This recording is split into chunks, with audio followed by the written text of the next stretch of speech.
Today I'm going to be doing a pig's blood gelato. It is a Southern Italian tradition. It's called sanguinaccio dolce, and they eat it the night before Lent. My grandmother, she made it for my aunts, my dad, where when they harvested the pig, every fall they would take the blood and make a pudding with it to replace the egg. The concept of it fits in with our concept, and it's a way to put that together with my childhood and my family's collective memory.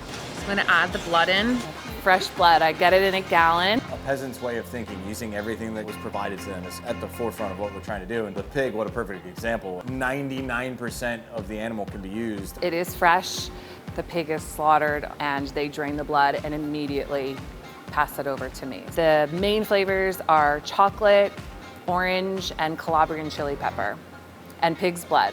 You don't get that iron from the blood. The chilies, the orange zest, the deep dark chocolate, it's science. We're just using that as a coagulation property instead of eggs. Emphasis behind Ember and Ash is that we really want to bring the lost style of cooking to the forefront. Peasantry style restaurant. That the thought behind our plan for this restaurant was an offal driven restaurant, all the offcuts of the animals.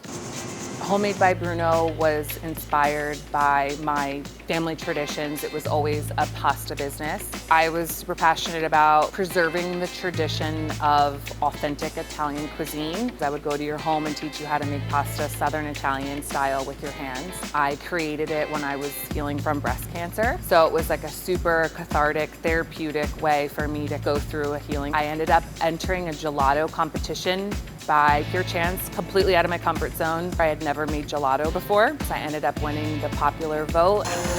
It was cool to see like someone else excited about a blood dessert. You know, what better outlet than someone like Janine, who clearly knows what she's doing with gelato.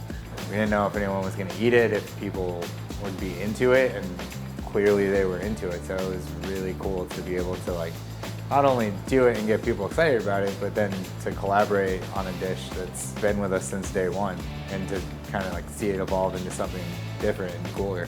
One thing to know is we are cooking the blood, so you're not eating raw blood. If you did, you'd get sick. You don't really taste the pig's blood, to be honest. It's not like it's super irony or like metallic like you would maybe think. If you didn't know there was pig's blood in it, you probably wouldn't know. If you've had a steak, you've obviously eaten blood. You're really just getting the flavor of the chocolate, the Calabrian pepper, and the orange. I think people want the adventure of like, oh cool, pig's blood, but then you're pleasantly surprised that it's just delicious. The education's only going to come with the willingness of people accepting this type of food. And step one is getting them in the door and showing them how beautiful this food is.